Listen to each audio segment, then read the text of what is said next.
The Penguins will look to end 2024 on a high note by beating the Detroit Red Wings on Tuesday night. Pat and I are going to help you get you all set for that game, plus discuss Jesse Puljujarvi getting placed on waivers on Monday right after this.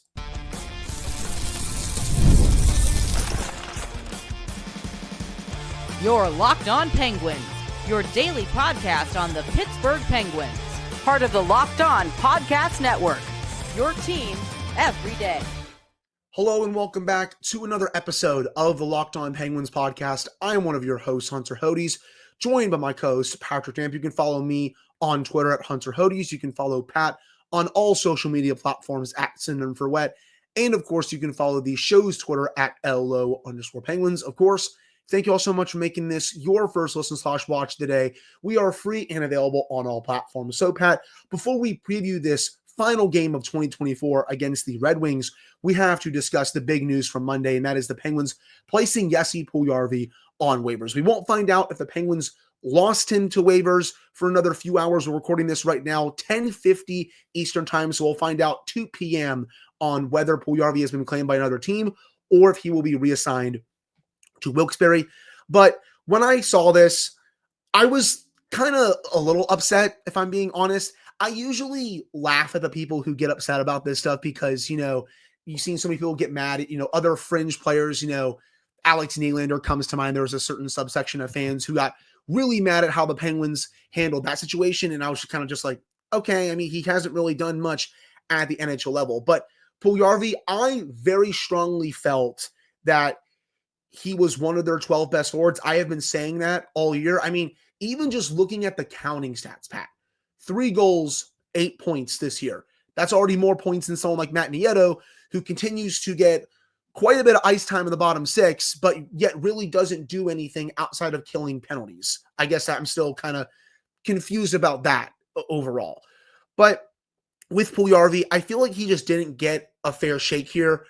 Why would you sign him to that, PTO, then you extend him, but you're not really giving him enough looks at the NHL level? I think that's what I'm kind of the most upset about, Pat. Again, no, people, the world is not ending. Yes, they've been playing very well the last 15 games. They're 10-4-1, but I do think some criticism should be warranted at, Mike Sullivan, Kyle Dubas for the way they've kind of handled this, because I don't think they gave him a fair shake.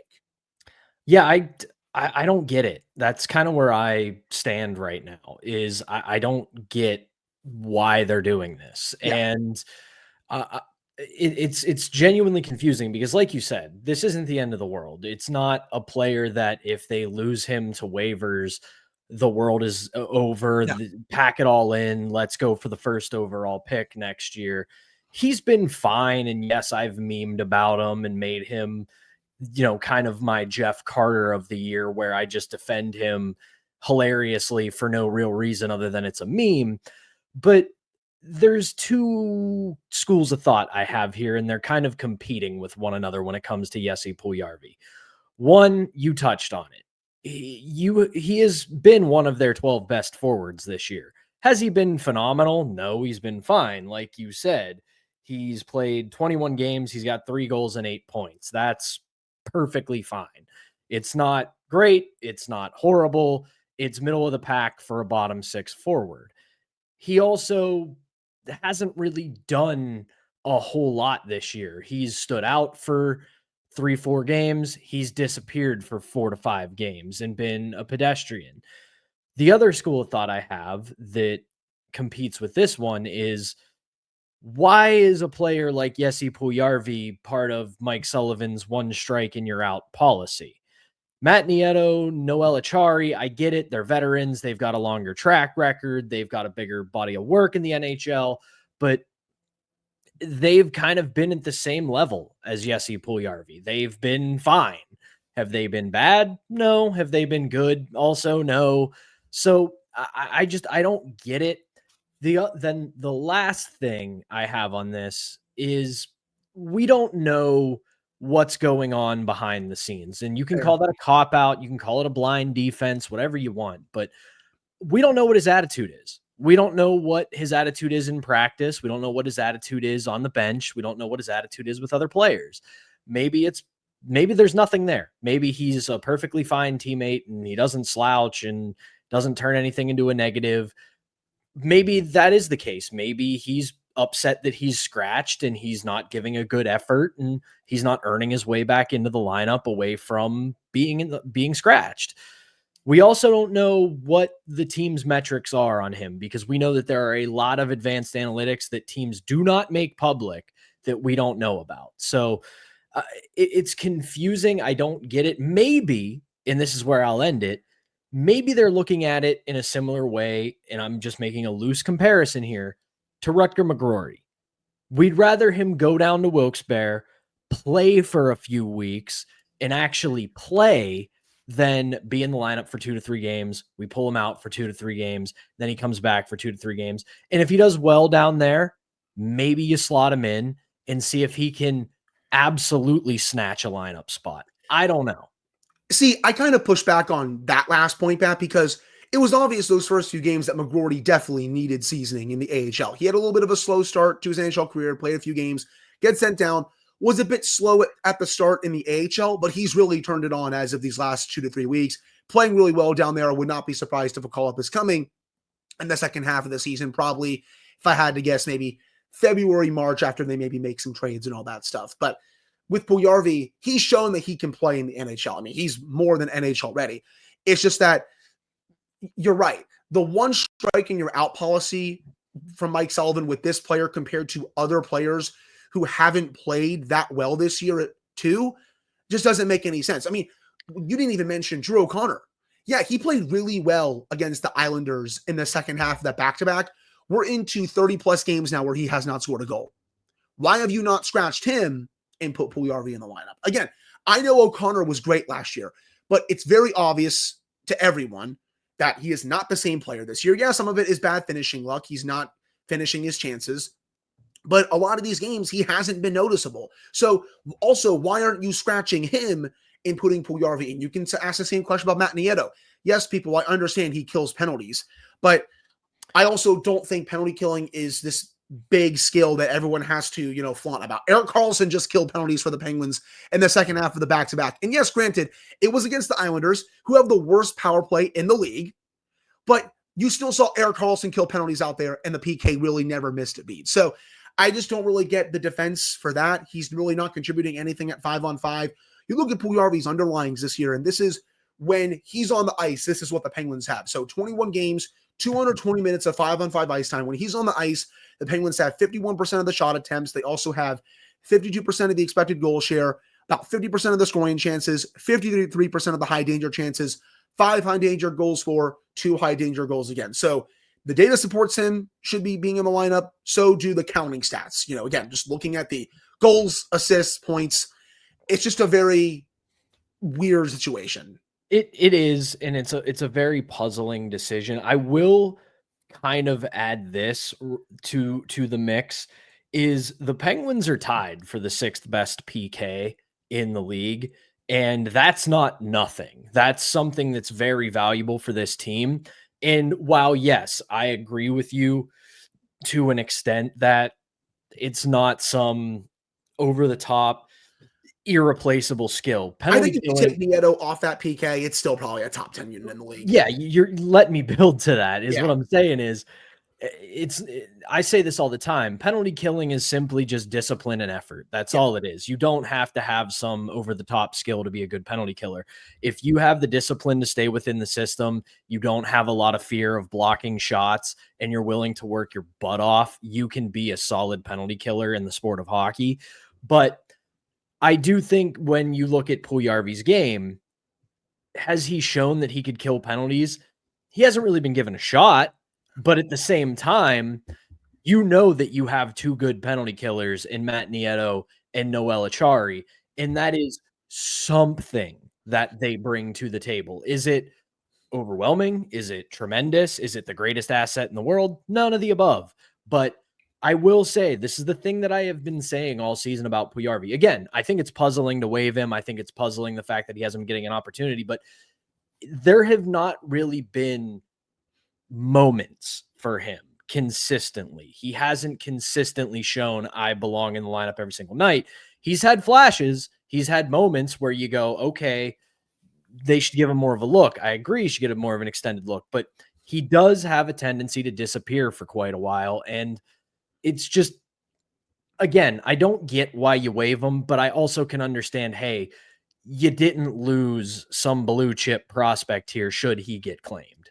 No, I get what you're saying on that. I just think they should have given him more of a runway to see what he can do. Yes, I agree and build with that. more of a sample size rather than just what you said, Pat, one strike and you're out, compared to other players in this lineup right now who are playing, honestly, worse than he was this season when he was playing, at least. Yeah. But I think that's enough of Jesse Puljujarvi talk for the first segment. We'll provide an update for the Wednesday episode, whether or not he gets claimed and what that means for the Penguins going forward.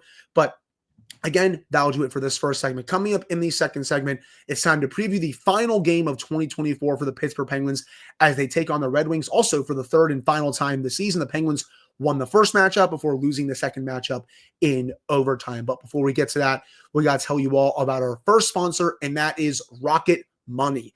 Did Rocket Money help you find any subscriptions you forgot about or that you were paying for twice? That's definitely happened for me. I had a few subscriptions that I didn't even realize I was paying for, and Rocket Money made it so easy to track them all down. It's like having a personal assistant for your finances. Rocket Money is a personal finance app that helps you find and cancel your unwanted subscriptions, monitors your spending, and helps lower your bills so you can grow your savings. It brings everything together in one place, whether it's subscriptions, your spending habits, or even the goals you want to hit this year. Rocket Money has over 5 million users, as it saved a total of $500 million in canceled subscriptions, saving members up to $740 a year when using all of the app's premium features. Cancel your unwanted subscriptions and reach your financial goals faster with Rocket Money. Just go to rocketmoney.com/lockedon today. That is rocketmoney.com/lockedon. One more time, rocketmoney.com/lockedon. All right, we're back here in this episode of the Locked On Penguins podcast. I'm one of your hosts, Hunter Hodes, joined by my co-host, Patrick Dam. So, Pat, Penguins Red Wings for the third and final time comes your way New Year's Eve, 8 o'clock start time. For those that are going out on New Year's Eve, please stay safe and make sure you have a safe ride home for everything. But Penguins Red Wings, this is a game the Penguins really got to bank these 2 points. This is the easiest game of the week here. The Red Wings have been really struggling this year. They just fired Derek Lalonde, their former head coach, who looks like Dracula. They hired Todd McClellan in his place, who plays a very defensive system. It's obvious when I was watching some of that Steve Yzerman press conference back, and yes, people, I did watch some of that press conference because I'm a sicko. It was obvious that he wants this team to play a lot better defensively, and I think Todd McClellan will at least have them doing that, considering his track record as a head coach in the NHL. Offensively, they've struggled a bit this year. I mean, Lucas Raymond is still really good. He's a point-per-game player, but Dylan Larkin isn't having the best year compared to other years, 28 points in 36 games. DeBrincat, he has 15 goals, but still only 27 points in 36 games. Mo Seider, still a number one defenseman. They got JT Compher there, Patrick Kane, Andrew Kopp. You look up and down this lineup, again, their top six, I like it. The bottom six, it's okay at best, but defensively, you got Ben Sherratt on the top pair with Mo Seider. I really don't know what they're doing there. The rest of their defense is kind of meh. And then goaltending, it's kind of gone down a little bit in recent weeks. You have Alex Lyon and Cam Talbot as the two goalies for the Red Wings. But, you know, the Penguins, they played the Red Wings pretty good this year. 3 out of 4 points. They dominated them in Detroit to start the season. They lose that second game in overtime. Really wasn't the Penguins' best effort. But I still want to see, again, another simple, clean game, making sure you're making the right decisions. I want to see the depth scoring come back out. And, of course, I want to see the Stars continue to be red hot as of late. We'll also have to see if Marcus Pettersson returns in this game. He was cleared for full contact heading into that back-to-back against the Islanders. The Penguins held him out, but I do think there's a shot that we see him during this game. And, heck, that news could break while we're recording at 11:03 right now. But, Pat, what do you want to see from the Penguins in this game against the Red Wings, a team that is quite a bit lower than them in the standings right now? I'm going to be a little vulgar-ish here. I want to see them kick a team that is down. This team is awful. Let me hit you with some narrative and then hit you with some numbers. Gotta quote the great Jeff Merrick, who currently is back in the podcast game, and you should go listen to him when you're done with us. It's called The Sheet. It's Jeff Merrick being the most Jeff Merrick you could possibly imagine, and it's awesome. But what does he always say? hockey might as well just be called goalie, because most things come back to goaltending. And look at the Red Wings goaltending. It's putrid. They are a team that is very similar to the Penguins in that their main goaltender, Cam Talbot, he's got a save percentage above 900, but just barely. Everybody else is sub 900. And you can look at this team and think, like you said, Hunter, look at their defensive pairings. Look at the players they have on defense. They're not very good. And you add that with a goaltending, I don't know what you would call it. There's 4 of them, a foursome that have played games for the Red Wings this year, and only one of them can barely break 900. That's a problem. Here's another number that might blow your mind, and this is probably why they went and got Todd McClellan. There are 5 teams in the National Hockey League who have yet to score 100 goals this season. Detroit's one of them. And they're right there with Calgary, who plays a solid 2-way game. They are not an offensive team. They make sure you are going to lose a 2-1 rock fight every time you go up against them. And then there is Chicago, who is in the depths of a rebuild. There is Anaheim, who has been terrible for about a decade, and Nashville, who nobody saw being terrible this year, but they are, in fact, terrible. So this is a team that can't score goals, can't play defense, and can't get goaltending. So hello, Todd McClellan. You are going to play boring hockey in Detroit for a little while. But for the Penguins, take advantage of all that. You have been red hot on offense. You're generating some of the best chances at 5-on-5 of any team in the league right now. So continue to do that. Bury those chances and end this year on a high note against a team that is tied for last place in the Atlantic with the miserable Buffalo Sabres. Yeah, I mean, this was the year, I think, for Red Wings fans out loud. I think we've been saying that for the last couple now, but this, at least for Steve Yzerman, I should correct myself. I feel like this was the year he really wanted to see them take that next step. They were really close. Slasher came down to that final night, as everyone knows. But he was kind of like, okay, made some more moves. I want to see how it goes this year because I expect this team to compete for a wild card spot. They have done anything but that. And I do think if this year continues to go south and Todd McClellan doesn't help, I really do wonder if Steve Yzerman's job is on the line at the end of this season. I really do, considering when I look at his body of work in Detroit, yeah, I know he inherited a bit of a rough situation, but these last couple of years, he spent a lot of money in free agency. He's made a lot of trades. A lot of these moves haven't worked out the way he thought they would. And I feel like that kind of comes back to him at some point. You know what I think the Ilitch family would do with Stevie Y? I don't think they would fire him. I think they would kick him upstairs. That makes sense. He would become like the president of hockey operations or the head of the hockey ops department, and they would go get a general manager who runs the day-to-day, because it would be genuinely difficult for any, and this isn't just a cop-out for the Red Wings. It would be like, imagine if, say, things go differently in the Penguins' history and Mario Lemieux goes into the front office and becomes the general manager, and it's not working by year 4 to 5. There's no way in hell the Penguins would fire Mario Lemieux. They would make him they would give him some front office upstairs management position where they go, hey, listen, you didn't do good at that, but we're not going to fire you, but this is a firing. So go ahead upstairs. We're going to go get someone else. The other thing I will say that I don't think this Red Wings team is too far away, because you look at their forward group. This is a good forward group. That first line of Veleno, Larkin, and Raymond's a solid first line. Kopp, DeBrincat, Kane, not a bad second line. Comfer, Tarasenko, Bergeron, that's a good third line. And yeah, their fourth line's okay with Tyler Mott, Kasper, and Rasmussen, but at the end of the day, their biggest problem is their defense stinks. They got to find an answer for defense. Mo Seider, great defenseman. He's going to be great for years to come. Ben Sherratt, he's a meme at this point. Edvinsson, he's all right. Jeff Petrie, he's all right. Gustafsson, nope. Justin Hall, nope. So they can find some answers here on defense. They're going to be a good team. That, and if they can, get some more scoring. But again, that also comes down to more of the players I feel like living up to expectations. And another thing I really want to see from the Penguins tonight, really continue their special teams dominance, both the power play and the penalty kill. Top 10 in the league heading into this game. I want to see that continue. The power play is red hot right now. And I feel like that could also be a pretty big difference in this one.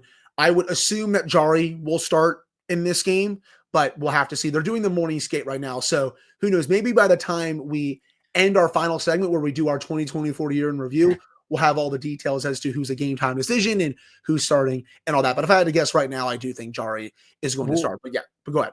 And one thing I want to add to what you said, the Detroit Red Wings coming back to being unable to defend, 31st in PK percentage. The Penguins, they're 4th in power play right now. So you have to make this Detroit team pay on the power play. Otherwise, what are we even doing here?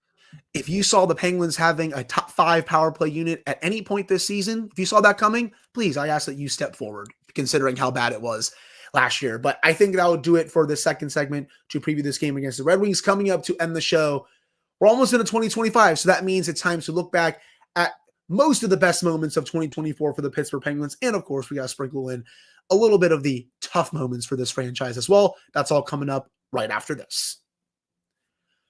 All right, we're back here in this episode of the Locked On Penguins podcast. I'm one of your hosts, Hunter Hodes, joined by my co-host, Patrick Dam. So, Pat, I feel like we got to start with a really great moment from this year, and that is Jaromir Jagr's retirement ceremony in February. 68 comes home forever. His jersey is in the rafters forever. Being there for that, it was a dream come true. I almost had tears coming down my eyes during that entire ceremony, considering how great it was, and seeing Mario come out and all of Jagr's great teammates from over the years, seeing him join the Penguins for warm-up, seeing the mullet wigs from players and all that. Yeah, I know the Penguins lost that game, but it was still such an incredible weekend. It was so long overdue, and the Penguins, as usual with this type of ceremony, they blew it out of the water. It was perfect. It really was. And I don't care that they lost. I really don't.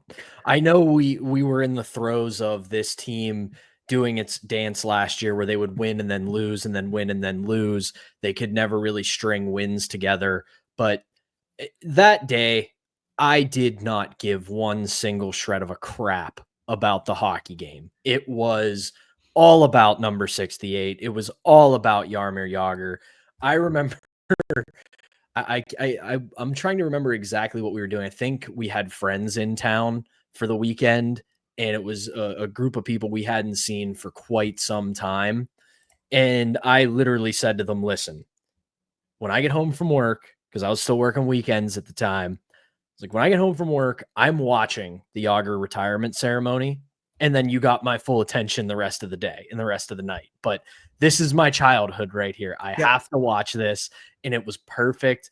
And just the whole celebration was great. And I would be remiss if I didn't give a shout out, not that he needs it from me, but to Kevin Acklin for everything he's done to repair the relationship with Jaromir Jagr in the Pittsburgh Penguins and the city. So shout out to that. It was a perfect moment this past year, and number 68 up in the rafters, exactly where it belongs.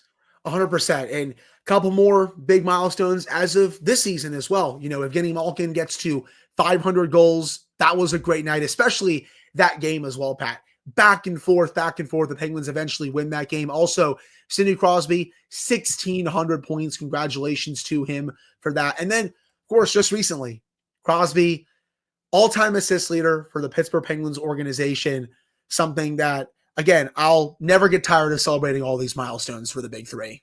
And that's really something that our listeners and people who read what I write know about, kind of my take on where the Penguins are right now. Yes, we are going to analyze them. I'm going to analyze them. When they say their sights are set on getting back to the playoffs, I'm going to hold them to that standard. But as a fan, I am in full milestone mode.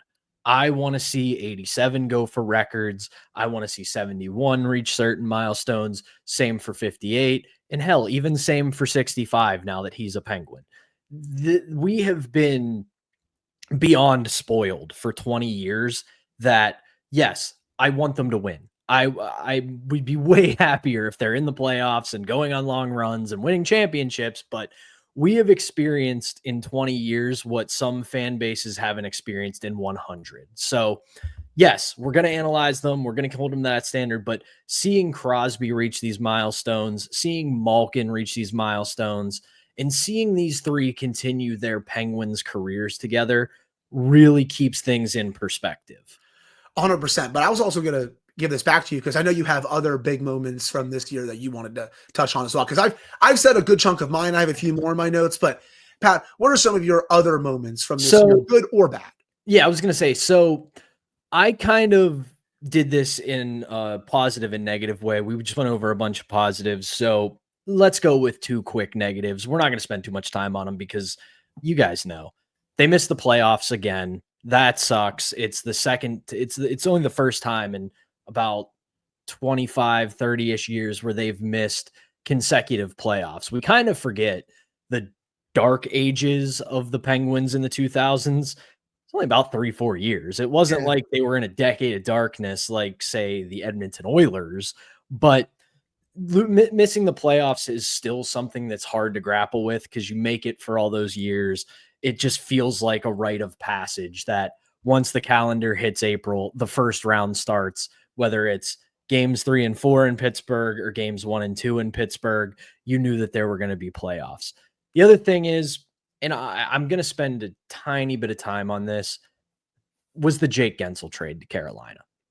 This one hurt because the move made sense. You understood the move, especially now as we're nearly a year removed from it happening. You totally understood that now this team is doing a retool on the fly. They're going to try to get younger. They're going to try to get a bunch of assets. And where they were last year when they traded him, it was the smartest move they could make. On the other hand, he was a homegrown talent. He was one of the best scoring wingers this franchise has ever seen.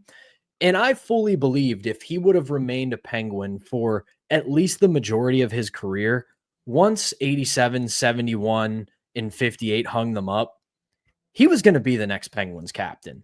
He was going to wear the C after Crosby because he is just a blue-collar kid who plays the game, excuse the cliche, the right way, scores goals, has a lot of leadership abilities.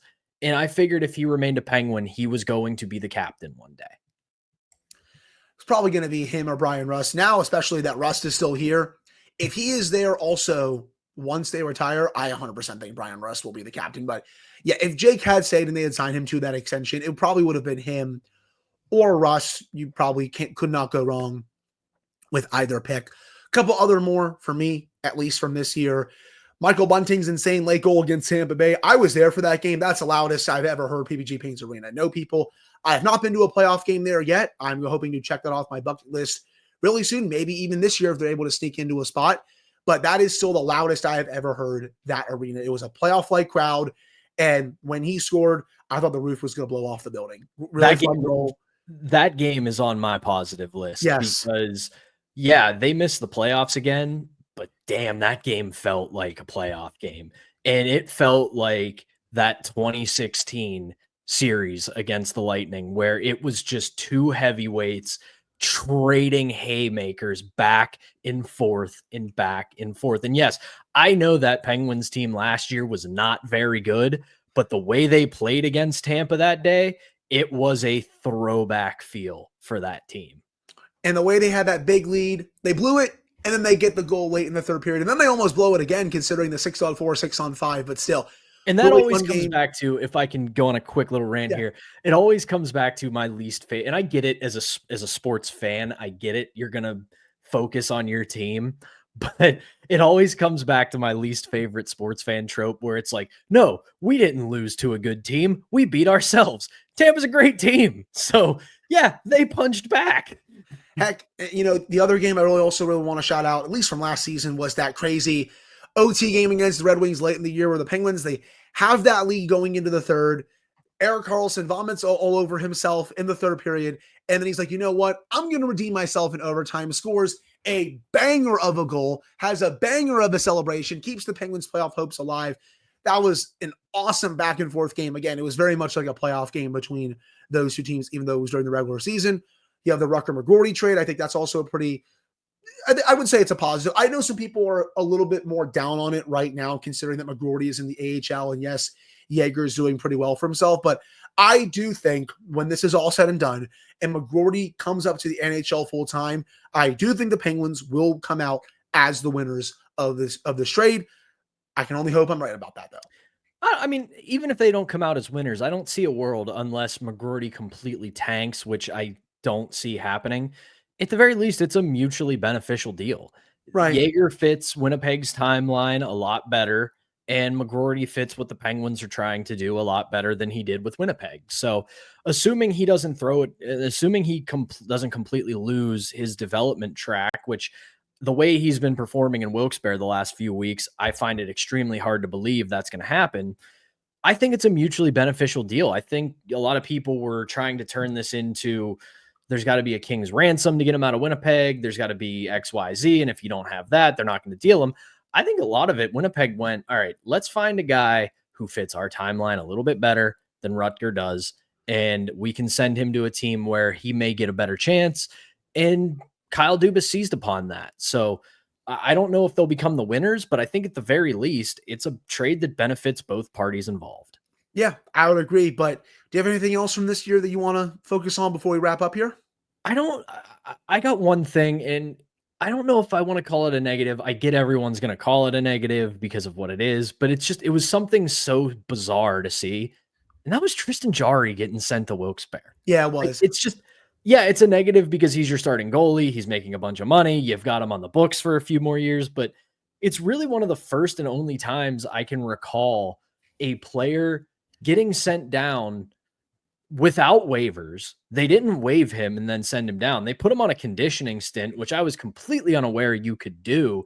And it kind of worked. Like, has he been great? No, but has he been better than what he was to end last year and start this year? I would certainly say so. So was it a negative? Yes, because of who he is and what he makes. Was it a positive? Kinda. So it was just a bizarre moment from this year. A little positive. He's been a bit better, but again, the bar was on the floor. He still got to play even better for me in the second half, where, he's struggled quite a bit throughout his career. Once the calendar flips to January, that's where he's really struggled. So I really hope that does not come back this year. But I think that will do it for today's episode of the Locked On Penguins podcast. Thank you all so much for taking the time to listen to / watch this one. Pat and I will be back with another episode for you all on New Year's Day, January 1, 2025, to recap this game against the Red Wings and give our picks for Warrior Helmet Wednesday. Again, if you are going out for New Year's tonight, please stay safe. Make sure you have a ride to get back and all of that good stuff. So for Patrick Damp, I am Hunter Hodes. Thank you all so much for tuning in. We appreciate it, and we'll see you all in 2025.